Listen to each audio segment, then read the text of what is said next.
네, 오늘 땅의 수학 이런 제목으로 하나님 말씀을 나누도록 하겠습니다. 이제 우리가 지금 14장 마지막 부분까지 읽었잖아요.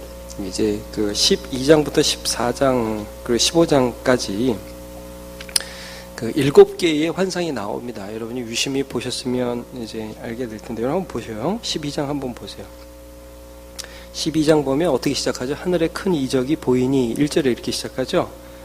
보여요. 그래가지고 12장이 하나의 그 용과 또 여자의 관계 이런 것들을 보면서 사탄에 대해서 우리가 이제 보게 되었고요. 13장 보면 또 어떻게 시작해요? 내가 보니 13장 그렇게 시작하죠? 맞죠? 네, 그래서 바다 위에서 한 짐승이 이렇게 올라오지 않습니까? 바다 위 짐승. 그래서 용의 권세를 가든 뭐 세상 권세, 세상 나라의 권세. 뭐 당시로 보면 그래서 로마 제국과에 비견할 수 있다고 말씀을 드렸습니다. 그 다음에 11절에 보면 또 내가 보니 그러면서 이번에는 바다 위에서 온 짐승이 아니라 땅에서 올라오는 짐승이 또 하나 보이죠? 이건 거짓 선지자라고 그랬어요. 그래서 당시에 이것도 용의 권세를 가지고 짐승을 또 경배하게 하는 그런 많은 거짓 선지자들을 예표한다고 그랬어요. 근데 이제 원래 13장, 12, 13, 14를 보면서 굉장히 중요한 게 뭐였냐면 그 18절에 나오죠. 13장, 13절, 18절. 거기 한번 같이 보셔요. 지혜가 여기 있으니 총명한 자는 그 짐승의 수를 세어보라. 그것은 사람의 수니 그 수는 무엇이죠? 666이다. 그래서 우리 666이라고 하는 이것이 무엇이냐? 성삼위 하나님을 모방한, 흉내내는 완전하신 하나님 7을 모방한 6, 이거 있어야지만 살 수 있을 것 같이 우리를 위협하는 세상에서 우리가 살고 있다는 것을 지금 12장 13장에서 말씀하고 있는 거죠. 하나님 비스무리 하면서 내가 하나님이다. 세상 사람들이 많이 그러죠. 뭐, 야, 돈이 최고야, 뭐, 돈이 효자야, 뭐 이러면서 제가 그 말 싫어한다고 몇 번 말씀드렸는데, 뭐 세상의 권력들, 야, 이게 있어야 살 수 있어. 이게 하나님이 아닌데 마치 그게 하나님인 것처럼 포장을 한단 말이에요. 모방을 한단 말이에요. 666이라는 수로 그런 상징을 지금 해주고 있죠. 그러면서 이제 14장에서 그럼 짐승의 표를 받은 사람과 대조되는 개념이 하나 나오죠. 뭐예요? 이마에 어린 양의 이름과 아버지의 이름이 있는 14만 4천이 나오죠. 예. 7장에도 나왔던 그 14만 4천. 그래서 그 사람들이 시온에서 어린 양과 함께 서가지고 시온산에서 하나님을 찬양하며 승리의 노래를 부르는 게 14장 처음이었고요. 그 다음에 지난주에 본 거는 뭐예요? 세 천사가 복음을 전해요. 이게 또 다 잘 보세요. 14장 1절도 또 내가 보니 그러죠? 내가 보니. 자, 6절도 보니까 세 천사가 전하는 법 또 보니 이렇게 나오죠? 이게 지금 계속해서 환상을 하나씩 다른 장면을 보는 거예요. 그래서 세 천사가 공중에 날아가면서 복음을 전하는데 그 복음의 내용이 어떤 거냐 하면 그 심판에 대한 내용이란 말이에요. 그래서 하나님만 경배해야 되는데 심판의 시간이 다 다가와서 바벨론이 무너졌다. 8절에 또 나오죠. 그리고 9절에 아주 중요한 구절. 그래서 누구든지 짐승과 그 우상에 경배하고 이마나 손에 표를 받으면 진노의 포도주를 마시게 된다. 그러니까 너네 이 땅 살면서 조금 잠깐 잘 살라고 세상과 타협해서 그렇게 살지 말아라. 이 말씀 해주고 있는 거예요, 여러분. 그렇게 사는 자들은 결국 이렇게 하나님의 심판을 피할 수가 없다라는 것을 계속 말씀해 주고 있죠. 그러면서 굉장히 중요한 게 뭐였어요? 우리 12절이었죠? 12절 한번 같이 읽어볼까요? 시작. 성도들의 인내가 여기 있나니 그들은 하나님의 계명과 예수에 대한 믿음을 지키는 자니라. 그러니까 우리 성도들은 어떤 자냐 하면 짐승의 표를 받지 않는다는 게 짐승의 표 그래가지고 여러분 그런 거 자꾸 하지 말라고 그랬죠. 뭐 바코드니 어떤 거니 만약에 그걸 해가지고 뭐 사탄을 경배하게 된다면 그런 걸 하지 말아야겠지만 그렇게 단순한 걸로 해석하면 안 된다고요. 새 속성이에요. 새 속성. 하나님을 흉내내는 거. 자, 근데 성도들은 이런 세상 속에서 인내하면서 뭘 지켜요? 하나님의 계명과 예수에 대한 믿음을 지켜요. 그렇게 하는 자는 오늘 13절 본문의 첫 장입니다. 이렇게 하는 자는 그의 죽음이 심판으로 가는 게 아니라 쉼으로 간다는 걸 말씀해 주죠. 13절 같이 한번 읽어보죠. 시작. 또 내가 들으니 하늘에서 음성이 나서 이르되 기록하라. 지금 이후로 주 안에서 죽는 자들은 복이 있도다 하심에 성령이 이르시되 그러하다 그들의 수고를 그치고 쉬리니 이는 그들의 행한 일이 따름이라 하시더라. 자, 그러면서 오늘 본문이 뭘 말씀하니? 수확을 말씀하는데 두 가지 수확을 말씀하세요. 자, 근데 오늘 이 수확을 하기 전에 한 그 본문을 좀 짚고 그 다음에 좀 보도록 하겠습니다. 여러분 4절을 보세요. 4절. 이 사람들은 이게 이마에 어린 양의 이름과 하나님의 아버지의 이름이 있는 그 자들을 말하는 거죠. 이 사람들은. 자, 한번 쭉 같이 읽어볼게요. 4절 시작. 이 사람들은 여자와 더불어 더럽히지 아니하고 순결한 자라. 어린 양이 어디로 인도하든지 따라가는 자며 사람 가운데서 속량함을 받아. 그 다음 뭐라고 그러죠? 처음 익은 열매라고, 처음 익은 열매, 14만 4천을 처음 익은 열매로 설명을 하고 있죠. 그러니까 아마도 당시 어떤 순교자의 그룹이라든지 믿음을 지킨 그룹들을 이제 지칭하고 그들이 어떻게 천상까지 인도되었는지를 보면서 이 14만 4천을 표현하는데 뭐라고 고백을 표현했냐면 처음 익은 열매라고 고백을 했어요. 자, 열매는 거두어야죠. 그죠? 익은 열매 거두어야 될 거 아닙니까? 오늘 그 부분을 말씀합니다. 그래서 여러분 오늘 본문이 14절부터 우리 20절까지 읽었는데 14절부터 16절까지는 의인을 거두는 추수의 이미지로서의 심판을 말씀합니다. 의인들. 그러니까 예수를 믿은 사람, 끝까지 믿은 사람들에 대한 수확의 의미. 그다음에 17절부터 20절까지는 예수를 배척하고 짐승의 표를 받는 자들에 대한 심판의 이미지가 나온 것입니다. 그러니까 지금 계속해서 그 13장의 그 666, 666의 표를 받는 것이 어떤 의미이고 하나님의 그 어린 양의 이름과 아버지의 이름을 이마에 가지고 살아가는 사람들의 그 결과가 어떻게 다르냐 이것들을 지금 보여주고 있는 거예요. 왜냐하면 우리가 이 지금 당장 잘 되는 것이 아니라 어떠한 미래가 우리에게 오고 있는지를 알아야 하기 때문이죠. 자, 그럼 오늘 본문을 보도록 하겠습니다. 14절 보시면 또 내가 보니 흰 구름이 있고 구름 위에 인자 같은 이가 앉으셨는데, 자, 여기 또 인자 같은 이가 나오죠. 흰 구름이 나오고 그 머리에는 금면류관이 있고 손에는 무엇을 가졌냐면 예리한 낫. 이게 오늘 추수 때문에 낫이라는 개념이 나옵니다. 자, 그럼 먼저 구름 위에 인자 하면 여러분 뭐가 생각이 나야 하냐면 다시 오실 예수님. 지금 인자 같은 이라는 것은 다니엘 7장에 나온다고 그랬어요. 자, 다니엘 7장 13절 한번 볼게요. 내가 또 밤 환상 중에 보니, 이게 다니엘이 본 것입니다. 인자 같은 이가 하늘 구름을 타고 와서 이제부터 항상 계신 이에게 나아가 그 앞으로 인도되매. 여러분, 예수님을 왜 인자 같은 이라고 지금 표현을 하죠? 물론 예수님 요한복음에 보면 인자 자신을 그렇게 많이 표현하잖아요. 이게 다니엘서에 대한 인용인데 왜 인자 같은 이라고 표현을 하냐면 여러분, 예수님은 사람으로 오셨죠. 사람으로, 하나님이시지만 사람으로 오셨잖아요. 근데 지금 죽으시고 부활하셔서 하나님 우편 앉아 계시다가 다시 오실 거잖아요. 지금 이게 뭐냐, 구름을 타고 다시 오시는 예수님에 대한 말씀이거든요. 다니엘이 재림을 보는 거예요.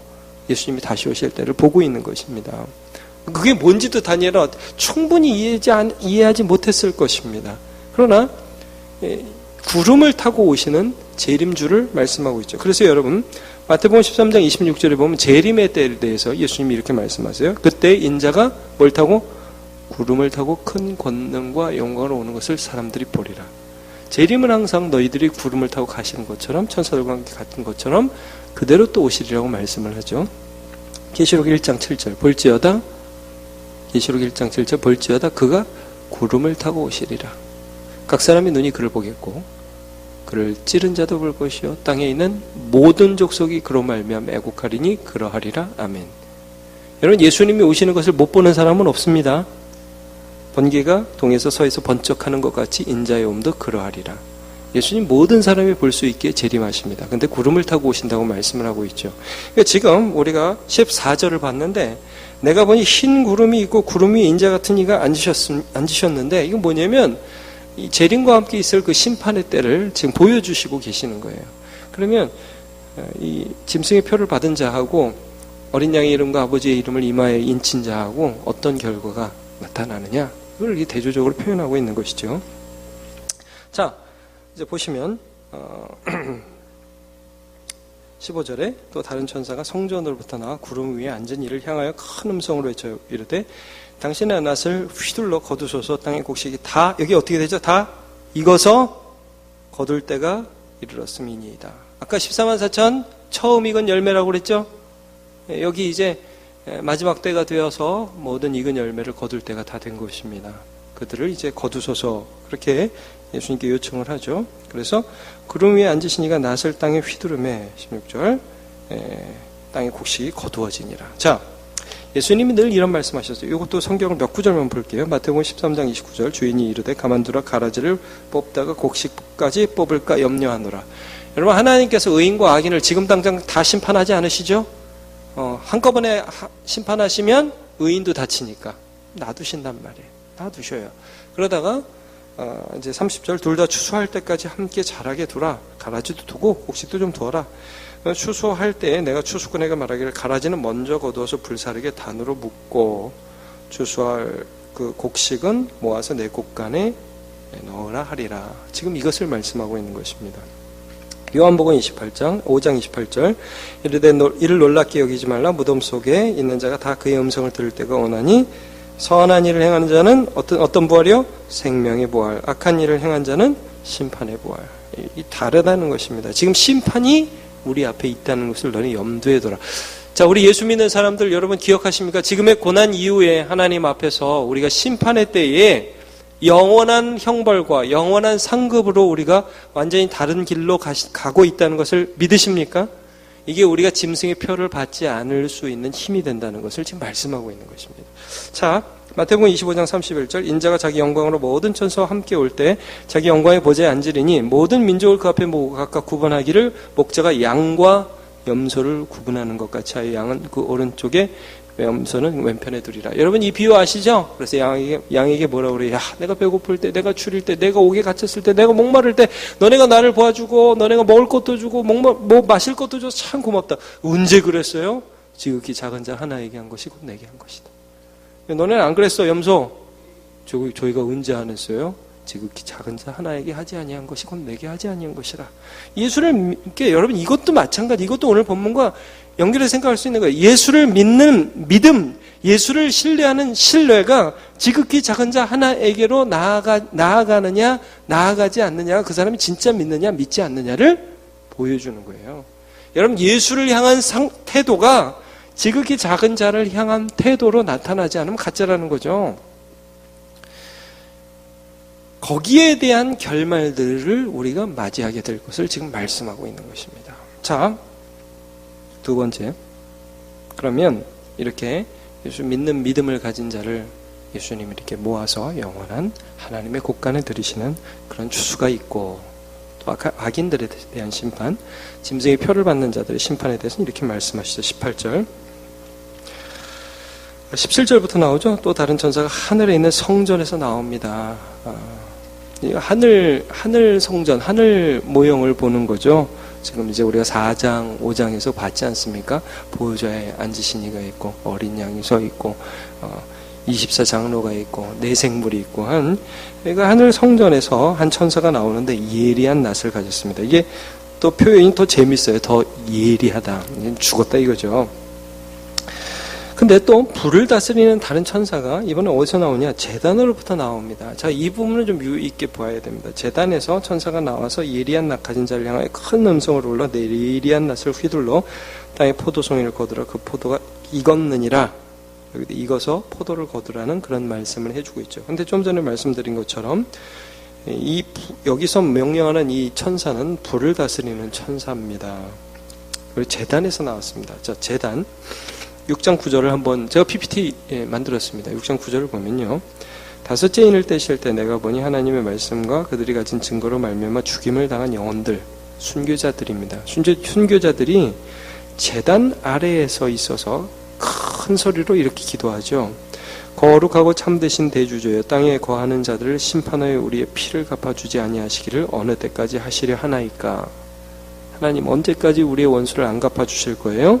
11절 각기 그들에게 흰 두루마리를 주시며 이르시되 아직 잠시 동안 쉬되 그들의 동무종들과 형제들도 자기처럼 죽임을 당하여 그 수가 차기까지 하라 하시더라. 좀만 기다려. 너희 원수 내가 갚아줄 거야. 이런 말씀을 하시는 거죠. 이런 제단은 순교자의 기도가 있는 곳입니다. 자, 그 다음에 8장 3절을 보면 또 이런 말씀이 있어요. 또 다른 천사가 와서 제단 곁에 서서, 제단이라는 게 계속 나옵니다.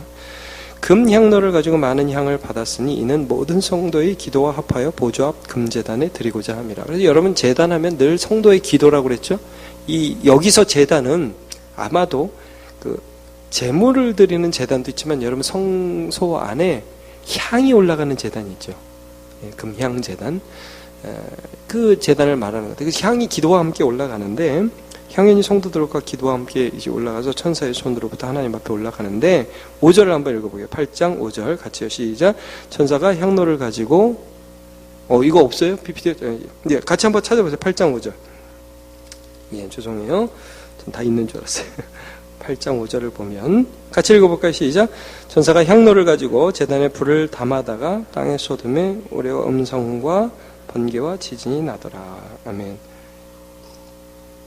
그러니까 천사가 제단에 불을 담아가지고 땅에다 딱 쏟으니까 이게 뭐예요?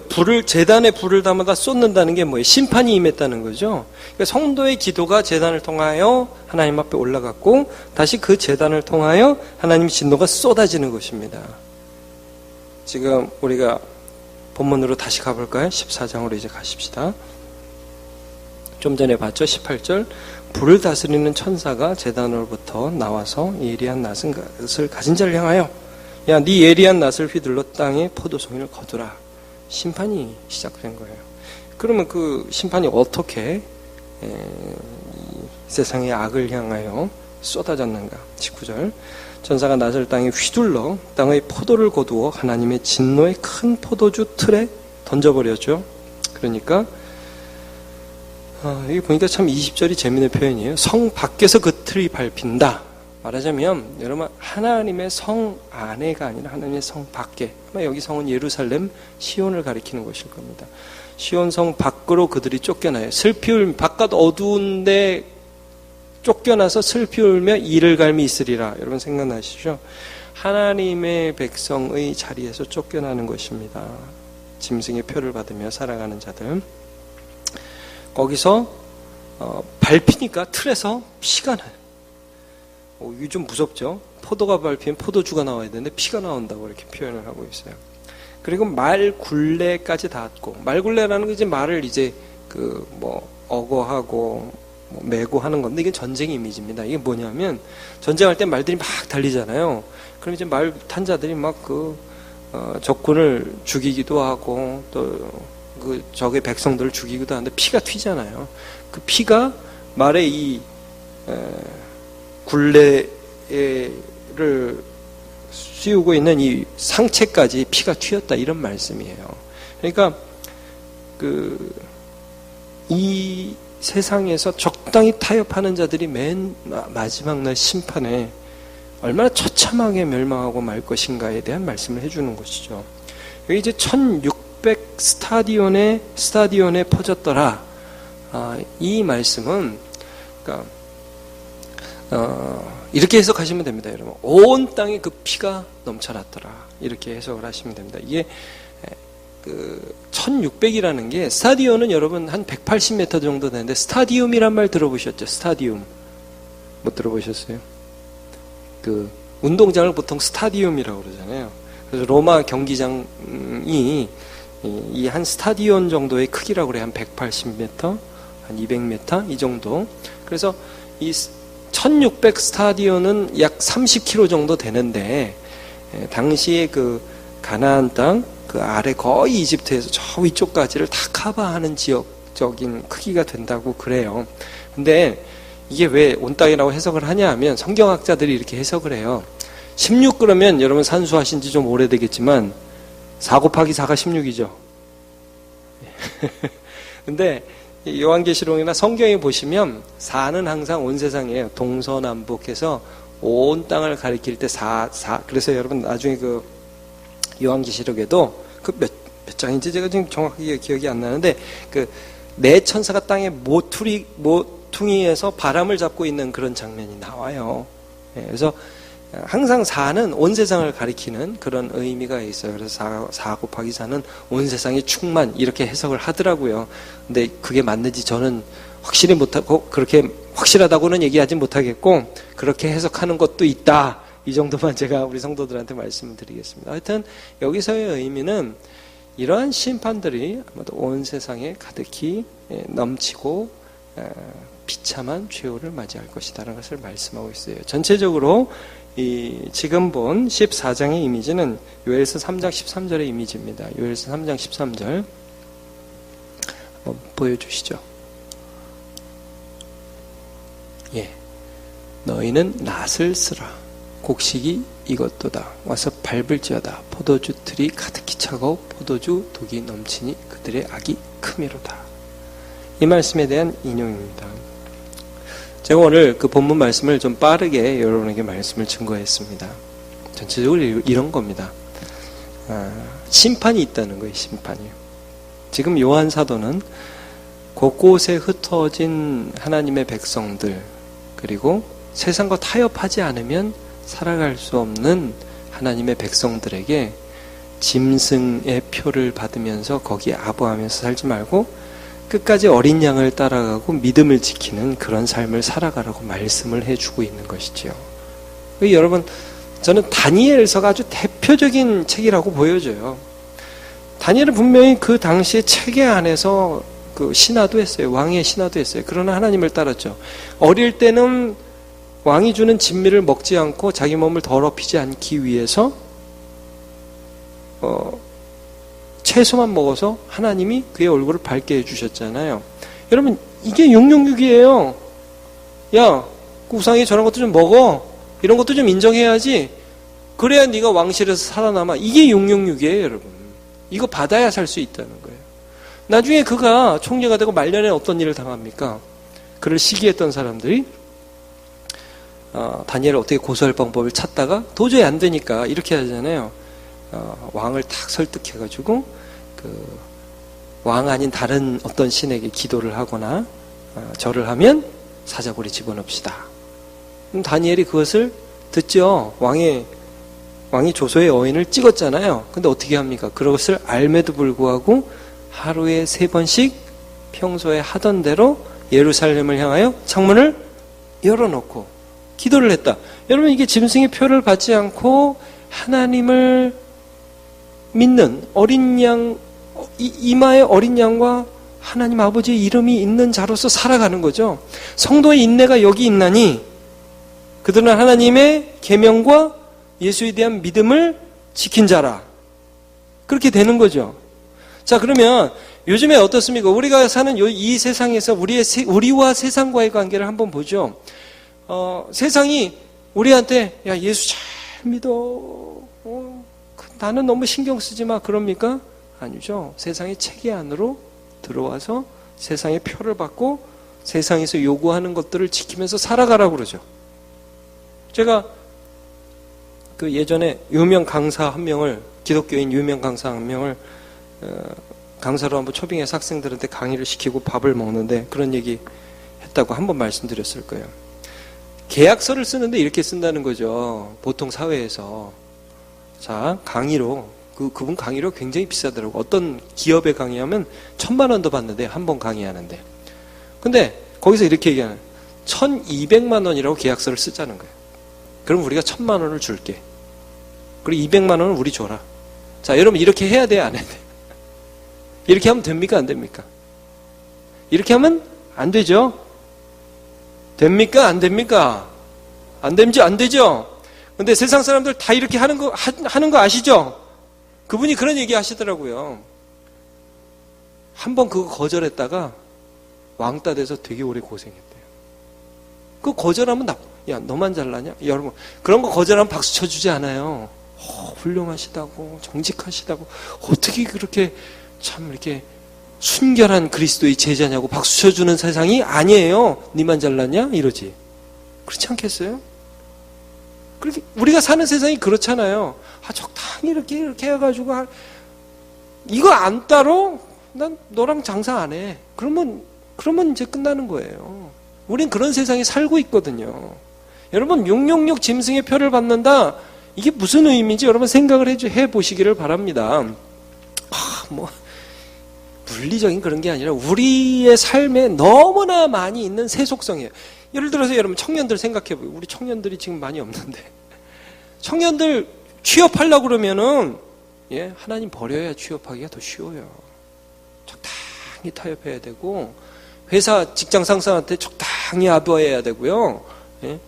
믿음 적당히 버리고 믿는 척 안 믿는 척 하면서 그렇게 살아가는 게 그게 지혜롭게 세상에서 생활하는 방법입니다.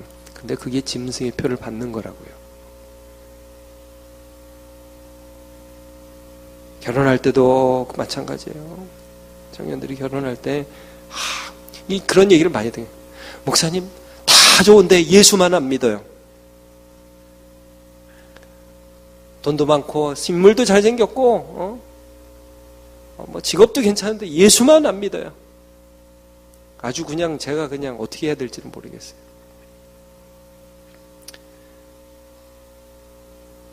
세상에서 애들 자랑하는 거 보세요. 뭘 갖고 자랑하나. 여러분 우리는 어떻습니까? 우리 남문교회 성도들은 자식 자랑할 때 뭘 갖고 자랑합니까? 돈 많이 버는 거 혹시 자랑합니까? 좋은 직장 삼성 들어가면 자랑합니까? 그런 거 아니잖아요. 그렇죠? 짐승 그거는요. 이 세상 가운데에서 세상의 틀 안에 들어가면 산다고 생각하는 거는 그거는 완전히 반성경적인 거예요. 여러 번 말씀드립니다. 저는 그렇다고 좋은 직장 들어가는 게 나쁘다고 말씀드리는 건 아닙니다. 좋은 직장 들어갈 수도 있죠. 그러나 세상이 말하는 좋은 직장 아니어도 너무 좋습니다. 저는 우리 교회에 그래서 그런 간증을 들을 때가 있어요. 어떤 장로님 그러시더라고요. 자기가 사업하는데 처음에 이렇게 좀 물품 납부하면서 거기다 좀 덤으로 뭣도 좀 갖다 주고 계약할 때 그런 식으로 하면 처음에 잘 된다는 거예요. 근데 오랜 기간 정직하게 돈 정확하게 하고 사업하니까 신뢰가 형성이 돼서 지금은 안정이 되었더라. 얼마나 감사해요, 여러분. 우리 신앙인이 그렇게 살아야겠죠. 예수 믿는 사람이 그렇게 살아야겠죠. 그렇게 살다 보면요, 고난도 당하는 겁니다. 힘듭니다. 세상에서 이해해 주지 않아요. 근데 여러분, 어차피 우리 예수 믿으면 세상에서 이해해 줄 걸 바라고 사는 사람은 아닙니다. 예수 붙들고 예수 체계 안에서 어린 양을 따라가면서 믿음을 지키고 하나님의 율법을 지키면서 살아가면 세상이 반드시 싫어합니다. 네, 아멘이 그래도 나오네요. 안 나올 줄 알았는데 세상이 반드시 싫어해요.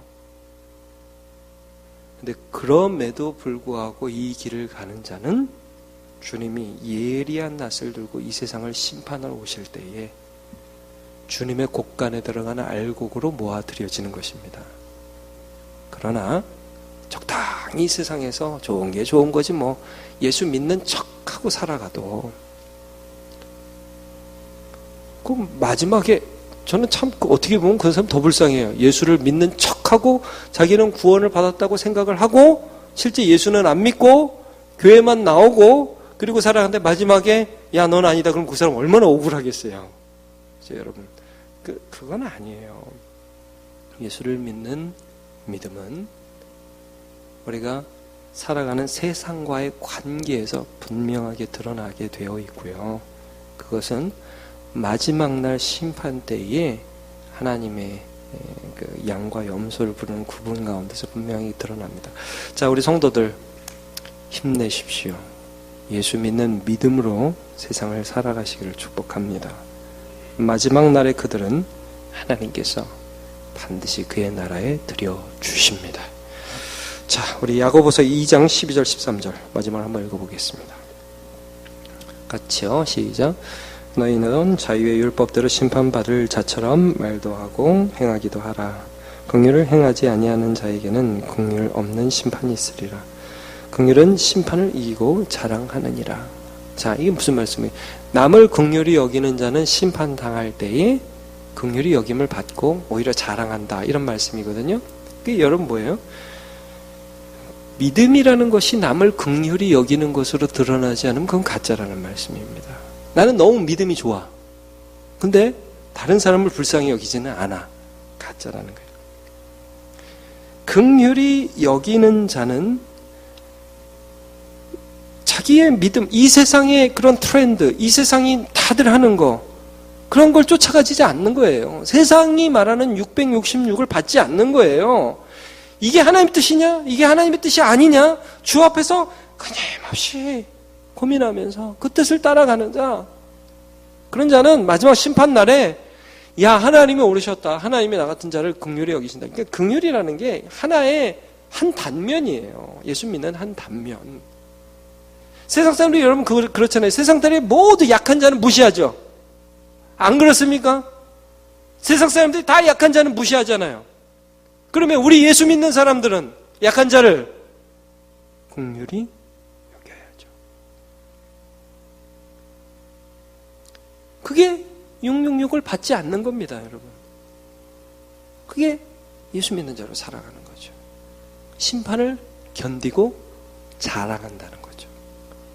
여러분, 오늘도 우리가 이제 이 요한계시록 말씀을 함께 보게 되는데, 이 세속성을 대항해서 예수 믿는 믿음으로 살아가는 저와 여러분 되시 축복합니다.